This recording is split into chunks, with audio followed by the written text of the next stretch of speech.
afternoon, and again, everyone is welcome here, and our presentation is about to begin.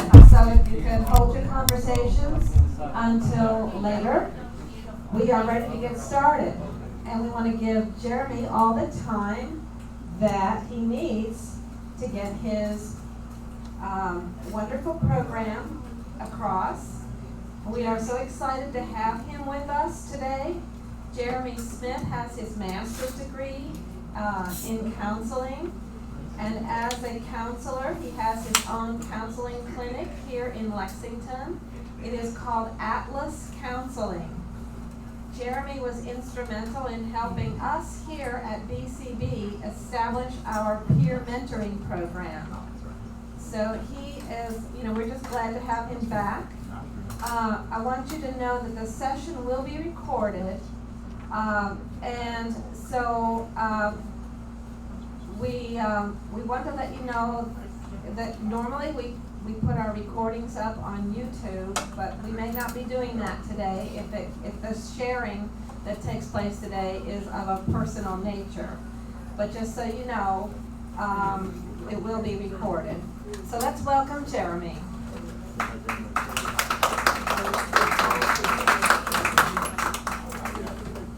Here is the microphone. Okay. Okay, can everybody hear me okay? All right. Okay, so we are here today to talk about anxiety. Does everybody have a good sense of what anxiety means? Yeah? My anxiety is something that it makes you do things or say things that you wouldn't normally do or say or mean. That's true. It makes you, even if you have to have the right medicine, or if you don't have the right medicine, some medicines can If make somebody it has a more worse question, if you can repeat what it was into the mic. Okay. Yeah, so some good points from across the room over here. Let me tell you guys a little bit about me to start with, too. It's probably helpful to know that, like most of the room, I'm also visually impaired. So, normally, I think in different circumstances, we would just ask people to raise their hand if they had something to say, but I'm not going to see your hand. So we'll figure out a different way to do that. But I do want you guys to participate because we all share an experience that is not commonplace, right? Like if we meet 20 people in the course of a day, chances are nobody else is living with the circumstances we're living with, right? So it's just we've got an unusual set of circumstances, and since we're all gathered here, we've got a unique opportunity to sort of share and help one another through something that's pretty challenging, right? So when I talk about anxiety, essentially what it is, we're talking about fear and worry. So for any of us who, I gotta run an errand today, that means I have to take wheels. That means I have to find my way through the pharmacy to pick up my prescription or through the doctor's office. I had to go get blood drawn this morning. It's amazing to me what a maze those doctor's offices can be. So, it's part of our life, right? Worry, fear, anxiety, it's part of our lives. And we have to figure out ways to manage it well because with visual impairment, it just makes it that much more complicated, right? It's just easier to have anxiety become a real problem in our lives. So that's what we're here to talk about today. As was said over here by the gentleman, there is medication, right? You can take a prescription for anxiety. As a counselor, I encourage people to use that as a last resort because there are strategies. In the world of mental health, anxiety is one of the most treatable things because there are really effective strategies we can use to make this better. So I'm a real pragmatic person too. I'm real practical.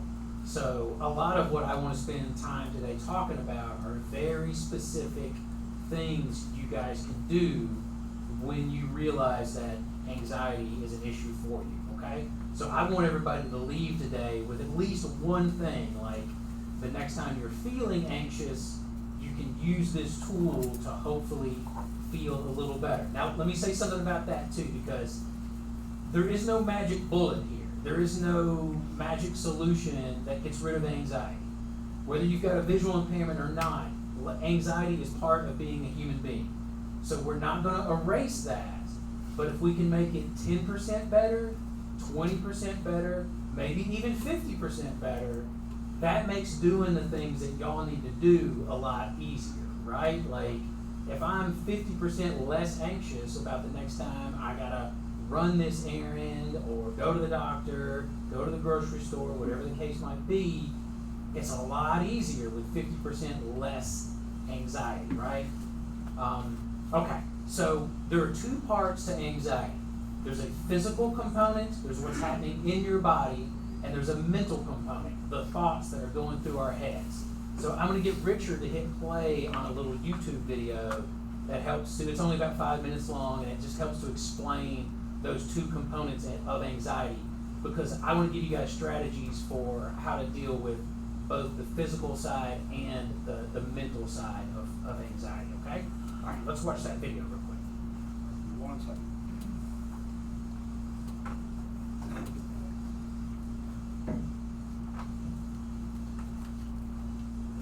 Fear is a combination of a bodily sensation coupled with images and or with certain thoughts. Now, the sensation itself is just a sensation. When you couple it with some kind of an image, as in flashbacks of PTSD, couple it with that image, or with these thoughts, oh my God, this is never going to end. Catastrophizing. Those are the things, again, that make the sensation into the fear. I mean, there are fears where you're actually feeling threatened, but I'm not talking about that. I'm talking about the kind of chronic fear that so many people are in, and what kind of tools we can use to not be gripped by this fear, to not be worn out from this fear. And the trick here is to be able to talk about isolate, to be able to separate the physical sensations of fear. So it could be the heart beating, tightness in the chest, twisting or turning in the gut. Those are the physical sensations. And when we're able to be guided, which is a lot of what somatic experiencing is about, when we allow ourselves to be guided by those sensations, or to be able to feel through the sensations. So for example, if a person reports their heart is pounding and it's racing. So a question I might ask to a client is, as you notice your heart pounding and racing, just as you notice it, now, as you notice it, does it seem to increase? Does it seem to stay the same? Does it seem to decrease? Or does it somehow change to something else? So just by asking this question, we're letting the person kind of stretch out their experience of the sensation of fear in the heartbeat. So again, given guidance of pendulation, and I'll demonstrate that if you like, because I left my little slinky toy in the back, but I'll grab it. It'll just take a second. Anyhow, as we're able to enter into the sensation without being overwhelmed by the sensation, so helping ourselves contain those sensations will shift. Absolutely, positively. As long as you can uncouple the thoughts or the images from the bodily sensations, allow the bodily sensations to change, and then the fear is gone. I mean, of course, if there's something to be frightened about, of course, we will respond to that. But basically, we're not feeling fear as a constant companion. Yeah. So that's really one of the keys, and there are different ways to go about it, especially when we've been in the shutdown state for such a period of time, because we then have to find some tools or some kinds of exercises, I call them awarenessizes, where I just have people feel the fear sensation in their bodies, stand up, and I'll often do that with them, even if it's on Skype. And I'll do very simple things like skipping, why even talk about it? Let me give you a demonstration, okay? So I'm feeling just tired, I'm exhausted, I can't think clearly, I have a hard time even reading, and I keep trying to read, and it's just really more and more frustration. So I say, okay, just for now, see if we can just put that to the side. All of those thoughts and images that come into your mind. And let's just do this together, okay? And this you may very well have done as children. And if not, I invite the child in you, in any case, invite the child in you to be with the child in me, as I will demonstrate a little teeny exercise we can do. Okay, so you're not going to be able to see the whole of me. All right, well, you can sort of see me. Okay. Skip, skip, skip to the loo, skip, skip, skip to the loo, skip, skip, skip to the loo, skip to the loo, my darling. Whoa, my fingers are tingling. I feel tingling in my feet. I feel warmth in my belly. Just by doing this one very, very simple, trivial, in quotation marks, exercise.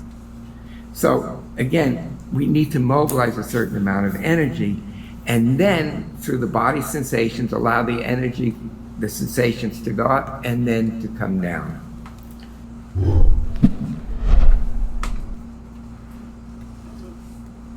Cool. All right. Okay. So, anxiety is basically fear, right? And fear is a functional thing. It's once upon a time was meant to keep us safe, probably from predators and saber-toothed tigers and all that kind of stuff, right? But the way we experience fear in the modern world, it lies to us, essentially. Like, our anxiety tells us a certain thing that we have to contradict, and we have to confront, and we have to realize what's going on. So a lot of the process of getting over some of our anxiety is just awareness and an understanding about what's going on. So let's get into the physical side of it. So would you guys shout out just a few, what do you feel in your body? What's going on for you physically when you know you're feeling anxious, stressed, worried, that kind of thing? What do people feel? Changes in breathing pattern. Exactly, yes. Your breath is going to come and go differently. Perfect. Heart. Sorry? Your heart, everything. Exactly. Your heart might be racing for sure. The voice might get louder and you're speaking faster. Yes, you might speak differently than normal. Maybe that's louder, maybe it's higher pitched. Just some sort of change there, very common too. Anybody else? Ringing in your ears. Okay, yeah, ringing in the ears, sure. Eyes fluttering. Right, eyes fluttering, another good one, yeah. Tension in Shaking. the muscles. Yes, tension, shaking, all of the above, for sure. Sweaty palms, all that stuff. So, here's the secret. All that stuff is connected. All that stuff is basically, it flows from what they call the autonomic nervous system. So a lot of anxiety and a lot of ways to treat anxiety are connected to our nervous system, which is basically like the electrical impulses that go through all of our bodies. So that's going to be one of the ways that we try to make a difference when we're feeling anxious, is the one thing in our autonomic nervous system that we can control. We can't tell our heart to stop beating as fast, right? We can't tell our palms to stop sweating. We can't tell our muscles to relax and not be so tense. But the one thing we can control is our breathing. And that is pretty much step number one to controlling anxiety. So let me say this too, like when we talk about mental health, a lot of times people think getting better in terms of our mental health means some sort of grandiose solution, some great breakthrough that helps us understand and do things differently. That's just not the way it works. Most of the time, we're talking about very small changes that help in the long run if you choose to do them consistently. Now, if you do it once or twice and it doesn't make a big difference and you stop doing it, then it's not going to help, right? We can't give up on these things quickly because they're small things. They take some time to accumulate. But I promise you, these things do work if you apply them when you need to, okay? So, breathing, that's number one.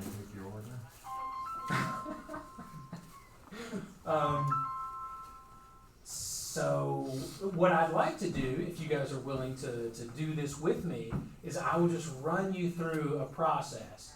And this is a tried and true method, and I can tell you that because they teach this to Navy SEALs. The guys who flew in and killed Osama bin Laden, right? This is probably what they were doing on that helicopter before they touched down and took that compound. So this is serious stuff. Like, if they teach this to the SEALs, it has to work. So this is called box breathing. So for me, I do this quite a bit. So I tend to do it, I will breathe in for 6 seconds. I will hold it for 6 seconds, release the breath for 6 seconds, hold it again for 6 seconds before I take my next breath in. If you don't have that much lung capacity, that's okay. Do 4 seconds, but do whatever works for you. I think 4 is probably a minimum if you can do that, but do what is physically feels right for you guys. So that's what we're going to do. We're going to breathe in. I'm going to breathe in, and I'm going to count to 6. I'm going to hold it for 6.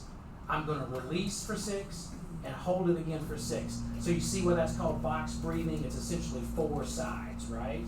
So this is effective because it slows down your breathing, which in turn helps to slow down your heart rate and all those other responses that come from something that's causing us anxiety. Okay? Everybody ready to breathe? All right, let's do it. Let's breathe in. So ready? 1, 2, 3, go. Breathe. 2, 3, 4, 5, 6. Hold. 2, 3, 4, 5, 6. Release. 2, 3, 4, 5, 6. Hold. 2, 3, 4, 5, 6. Okay. If you're feeling anxious, do 3 cycles of that. Do 5 cycles. Do 10 cycles of that. Do as many as you have time for. The more you do, the more effective it's going to be. But again, this is step number 1 to controlling anxiety. It's really effective, and it really gets to that physical component of what anxiety is. Okay? All right, so that's the first sort of practical thing I want to leave you guys with today. The next thing is, some people call it just mindfulness. Some people call it body scanning. It's basically paying attention to what is happening physically in your body. I think a lot of us, we go through our day and we're just doing the things we got to do. And, maybe if an old football injury is hurting my ankle, or I stubbed my toe, or something like that, we're aware of that kind of stuff. But we don't often pay a lot of attention to what our body is telling us. And anxiety, your body is going to tell you when it's happening. So if you can learn to pay attention to, I feel the butterflies in my stomach, or it feels like there's 12 monkeys pulling my guts in different directions, whatever it feels like to you. Maybe it's those sweaty palms. Maybe you feel your neck tighten up, you feel a lot of tension throughout your body. Those are all signs of anxiety. So the more you can clue into what your body is telling you, that's going to let you know, okay, I'm feeling anxious, I need to do my box breathing or some of the other techniques I'm about to show you guys, but that's another real early step to getting a handle on anxiety. It's just scanning your body, knowing what's going on, and catching those alarms that are happening for us physically. Okay? All right. And if you guys have a question, you can feel free to jump in. I'm moving fairly quickly because, again, I'm just a pragmatic person. I want to leave you guys with something you can use, something that's going to be helpful, okay? I have one question. Sure, what you got? Okay, so when you breathe in through your nose, and when you breathe out, through your mouth? Exactly. Thank you for pointing that out. Yes, that's the best way to do it. Breathe in through your nose, out through your mouth. And you're probably going to hear the breath coming out because you really want to push that air out. So it's, don't force it, don't push it, but you want to fully remove all of that air from your lungs. That's when you're taking a deep breath, is when you're filling your lungs fully.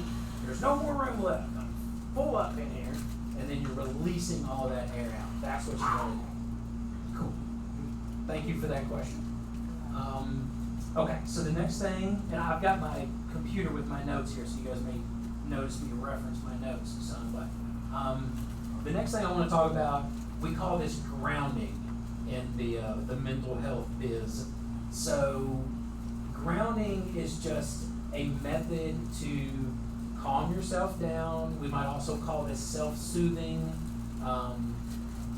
Some of these things sound kind of silly. Some of the names that we give them, some of the things that I'm probably going to describe today sound kind of silly, but they are all tested and proven strategies. So if they seem weird, what I tell clients about that is it's probably weird because it's not something you've ever done or something you've ever been exposed to.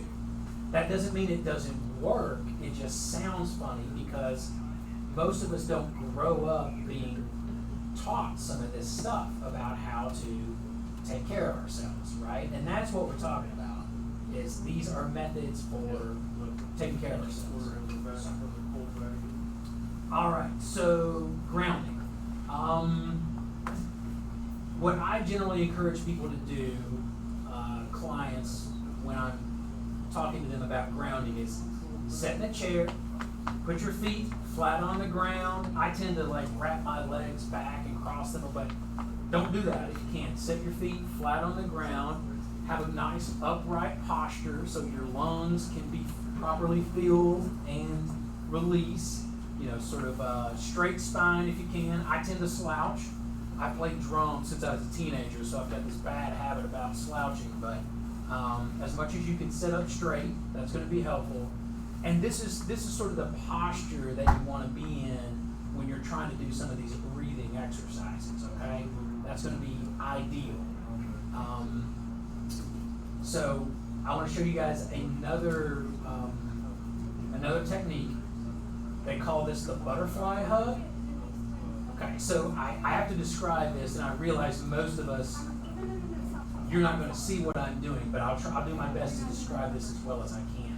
And those who have some vision, if you see somebody struggling to get their head around this, maybe you can help. Okay, so let's do this. Everybody sort of bend your elbow and put your palms up in front of you. So put your hands up so that you can see your palms, right? Okay, and now cross one wrist over top of the other so that your two palms sort of make an X, right? Your wrists kind of make an X. And now lay your palms against your chest so that your fingertips are just below your collarbones, right? And then if you can, maybe hook your thumbs together so that your two thumbs cross over one another. Okay, so you guys can kind of see how that's sort of you're making kind of a butterfly out of your hands there. Everybody got that? Okay. Now, again, this is a lot about breathing. You want to take a breath in, and then you'll release that breath. And as you're releasing the breath, you want to pat your chest left, right, left, right, left, right, left, right. You're sort of moving back and forth between your right and left hand, and you want to do that for as long as you're exhaling that breath. Okay? So let's do it again. Everybody breathe in. And as you release, just pat your chest one hand at a time. 1, 2, 3, 4, right, left, right, left, right, left. It doesn't matter if you start with your left or start with your right. That's irrelevant. This is an exercise from something called EMDR, which is a really a pretty common and effective strategy for dealing with trauma. A lot of people who have traumatic experiences will do this as a therapeutic approach to help release that trauma. So, yeah, it's called the butterfly hug. Again, like, I know this seems weird and not something you would do normally, but this is a really effective thing. And this is just how our brains work. Like, we are capable of amazing things in terms of the science that we can do today, but we still don't really understand how our brains work very well. So it's hard to explain this really, but there's something about crossing our arms, and it's almost like it disconnects something in our brain that allows us to do something different, which I know is not a very good explanation of what it does, but they call it bilateral stimulation. And smarter people than me have researched this and know that it does work. So again, we're breathing in, we're breathing out, we're tapping our chest as we breathe out. That's the butterfly hug, and I promise you, if you're feeling stressed, if you're feeling tense, do that for, again, 2 or 3 minutes is going to be good. If you can do it for 5, even better, but it will help. It will help. Okay, let me check my notes real quick and see what's next.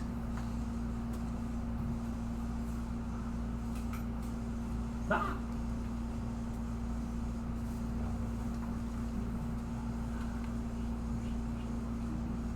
All right, just a second.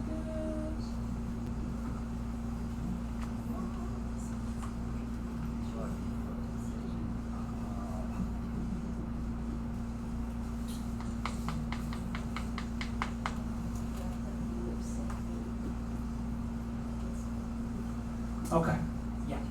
So somebody mentioned tension earlier as being a byproduct of anxiety, which it absolutely is. So another strategy is if you're feeling tense,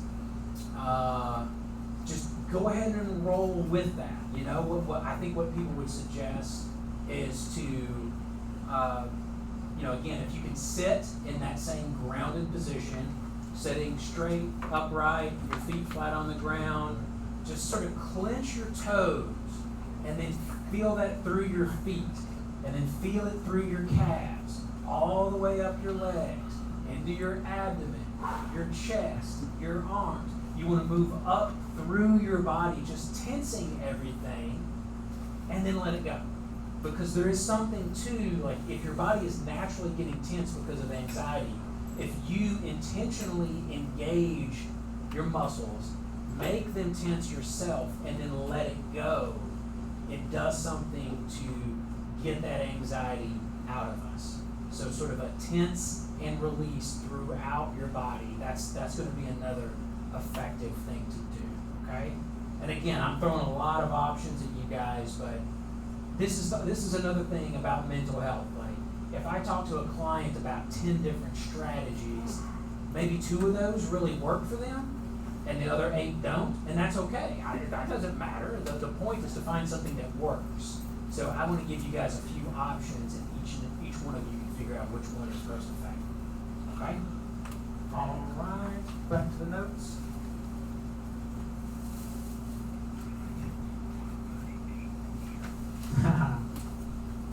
Okay. Here may be the weirdest one I show you guys all day. So, have you guys ever seen videos or anything of like Buddhist monks doing their like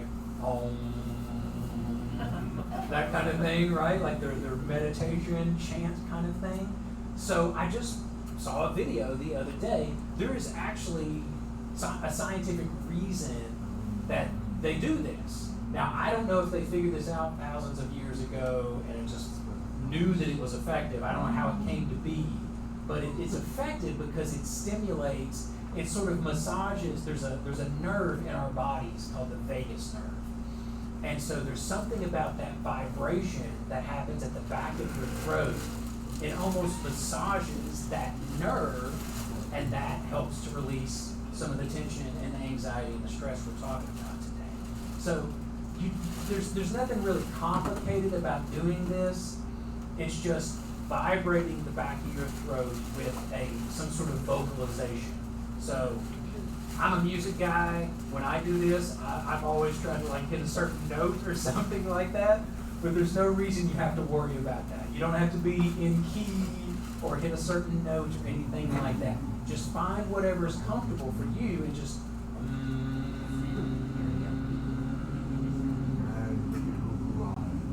and it makes a difference. It makes a difference. All right. Okay.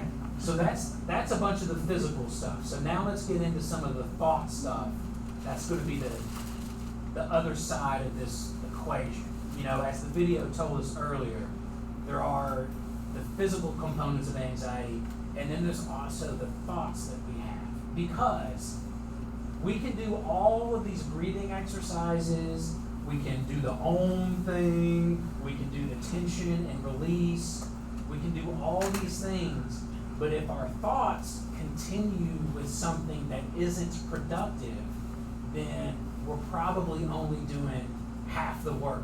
And maybe that breathing and all that other stuff isn't really effective because we keep thinking things that aren't serving us well. Okay? So let's get into this a little bit. Okay. All right, so you guys tell me, let's take a second to get some feedback from the crowd here too. What kinds of things are creating anxiety for you guys on a daily basis? Lately, it was my move. Moving? Moving from California to Kentucky. Oh my gosh, that will do it. Yes, relocating, moving the I cried household. a lot. Sorry? I cried a lot. Yeah, I bet. It was just a big move, so, she kept telling me it'll be okay, Yeah. But uprooting your life is never an easy thing, so, yeah. Okay, somebody else, just a daily thing that maybe causes? Sometimes something about like we're using public transportation, waiting for rides, sometimes they can be. Oh gosh, yeah. I rode wheels to work for years, and it's stressful. You're sitting there waiting for 45 minutes. I'm trying to go eat dinner. Am I going to make it home? So, yes, that's a big stressor. Certain noises affect me a lot. Oh, really? Like a Okay. baby crying, or for a long period of time or something, or sirens. For sure. At times, Yeah. it's like, it just kind of tenses me up. Yep, for sure.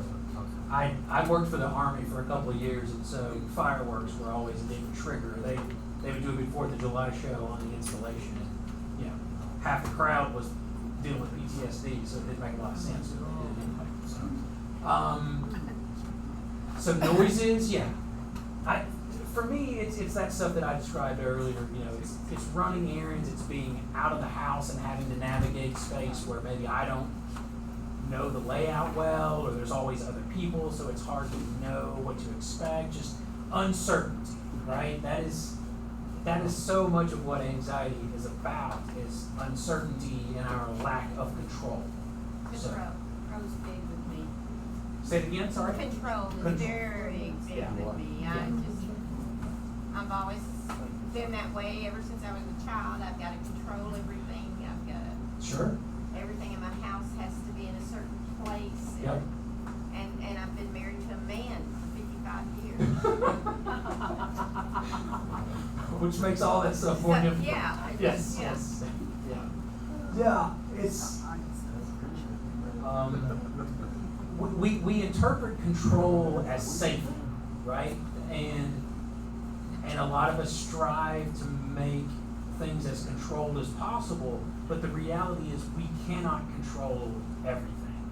And so getting past some of this anxiety is also understanding that the best I can do is to control myself and my response to situations. Now, I'm the clinician, right? I'm the one who's trained to help other people do this stuff, but I'm here to tell you, I'm not good at this. I'm not. I'm a nervous, anxious person. I have a lot of trauma from my own childhood, so this is stuff that I'm always trying to get better at too, because I really, it would help me to implement some of the stuff I'm talking to you guys about today too. So, okay. So here's one thing when it comes to the thoughts that we're having around anxiety. Number one thing I would suggest is name it. If we are in a situation where something's going on, maybe the baby is crying, and you're also waiting to catch a ride from Wheels, and you gotta go to an appointment that's stressing you out, that's a lot of stress, all in one little piece of time, right? So the thing to do in that situation is, rather than continuing to tell yourself like, gosh, I'm so stressed out, I'm freaking out, I'm gonna cry, I'm gonna wig out, the thing to name it, right? Name the feelings that are going on, because when we name them, they're a little less mysterious and we have a little more understanding of what's going on. So it's amazing to me how few words most of us have, and I include myself in this. Most of us don't have a big vocabulary about what we are feeling. Most of the time, it's limited to just kind of 4 basic things, really, like happy, mad, sad, afraid. That's it. Happy, mad, sad, afraid. Those are the only 4 words we have to describe our experience as human beings. We can do better than that, right? So I think the more that we understand our feelings and can put a word on that, it takes a little bit of the heat out of this. I like to think about it like we're in the South, so you guys have all probably seen or made a pone of cornbread, in a cast iron skillet, right?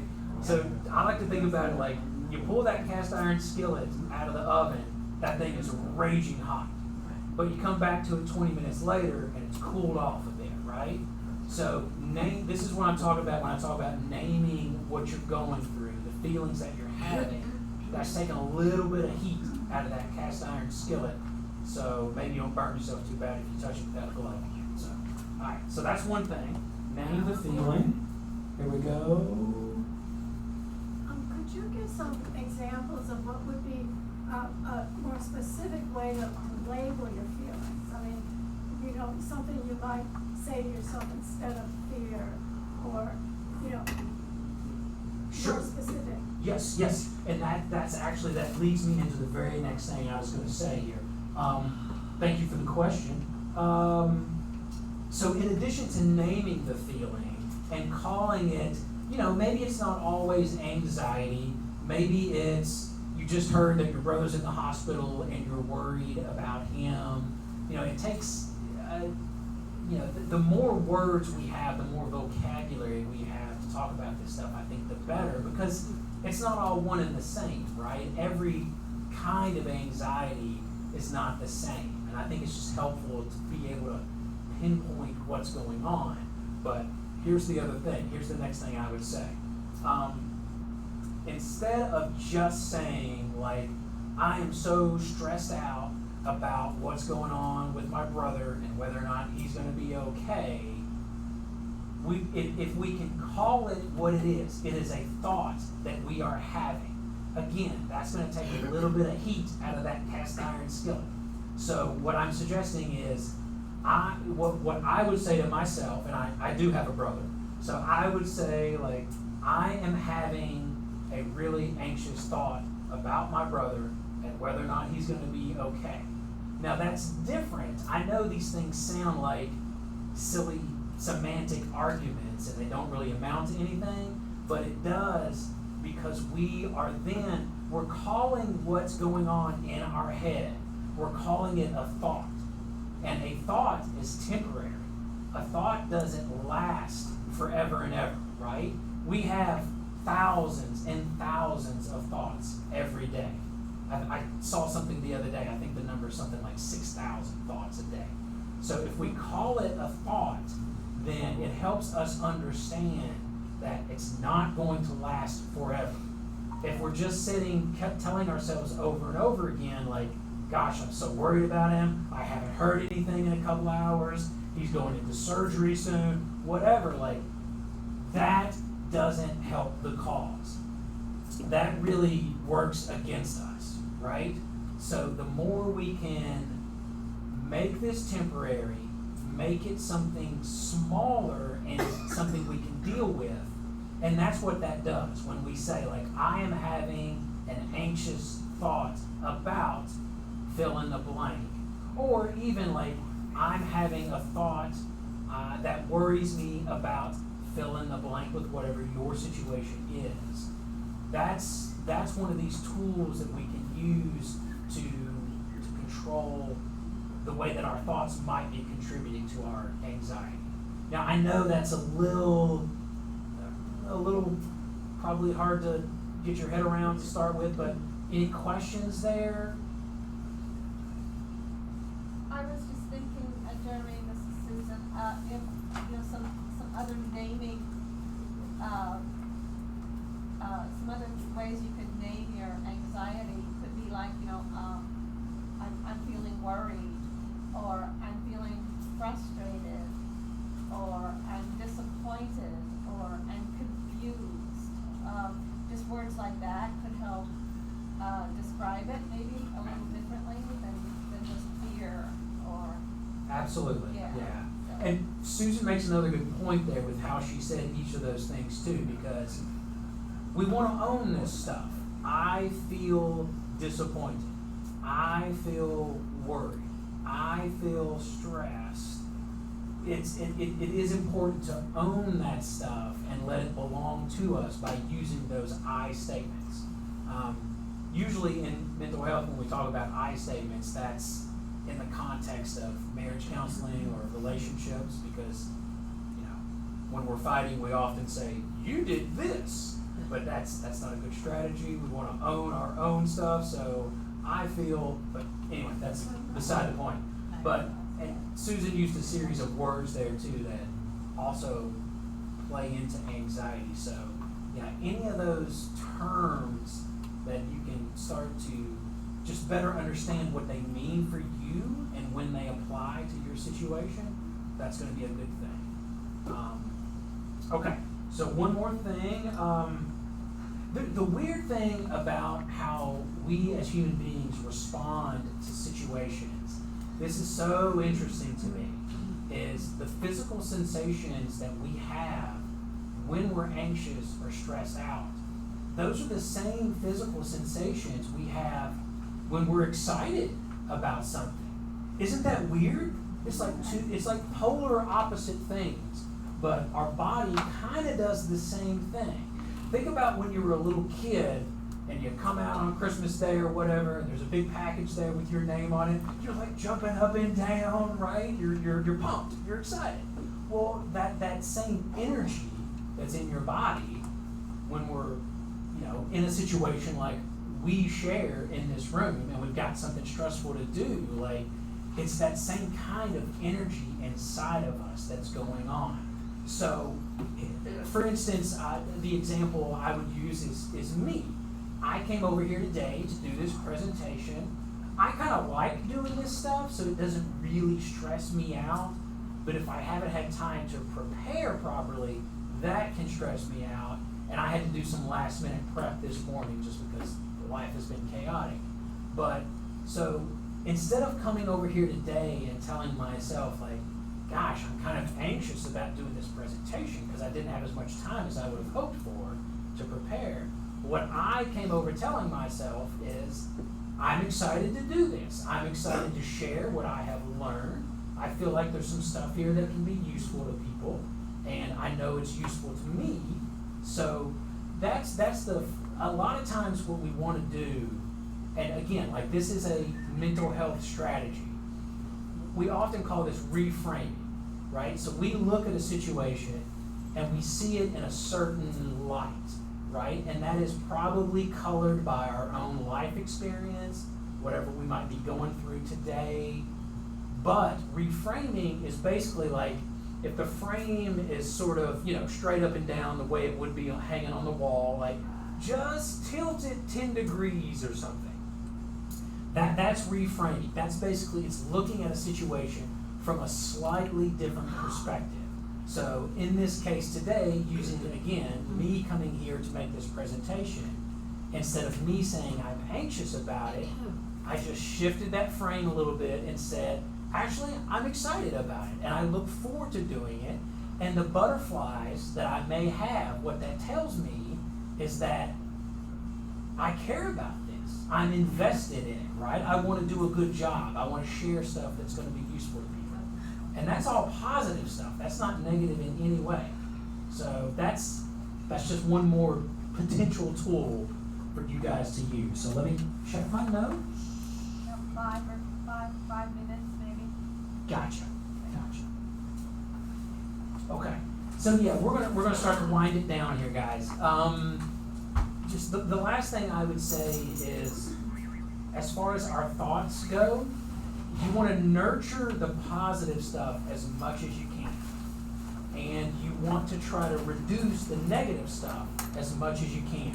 Now again, we're not going to 100% erase any kind of negative thoughts or anxiety that we have. So a lot of what I tell clients often is this very phrase: the goal is progress, not perfection. Let me tell you, I don't like to make a lot of blanket statements in mental health, but this is one that I will make. Perfection does not exist. That it is a false goal, and when we shoot for perfection, we are shooting ourselves in the foot. We are setting ourselves up for failure. So what I would suggest, progress over perfection. So as much as you can reduce those negative thoughts, get off. I think of it as a hamster wheel. You guys have seen those in a cage. The hamster gets on, run. Like, if you're just having the same negative thoughts over and over and over and over again, you want to find a way to get off that hamster wheel, because otherwise you're just going to keep running indefinitely, right? So nurture the positive thoughts. Remember all the times that you've gone to the doctor previously. You managed to do the wheels. You managed to get through there. You managed to get your prescription, to schedule your next appointment. Remember your successes, because the stuff that gets the spotlight, 9 times out of 10, the stuff that gets the spotlight in our own brains, it's not the successful moments, it's the scary ones or the ones where things go wrong. What we want to do is put more spotlight on the successes. I've done this before. I can do it again. Let all this stuff build your confidence and your self-esteem and your belief in yourself, because we need that. We have unique challenges that make life difficult, right? We do. So that's just reality. So what I have to encourage myself to do all the time is be positive, think about what builds my confidence and what helps me feel okay about this situation, and not all that stuff. It's so easy to spend all of our time looking at all the stuff that's negative, all the challenges, all the complications. That's going to be there. The more important place to put our attention is on what helps us deal with today and tomorrow, and stay in the present as much as you can. Don't worry about an hour from now. Don't worry about 5 days from now or a year from now. Stay in the today, the here and now, the present. Breathe. Take care of yourself. Do what you need to do to be okay. And that's the end of my sermon. So, anybody got any questions?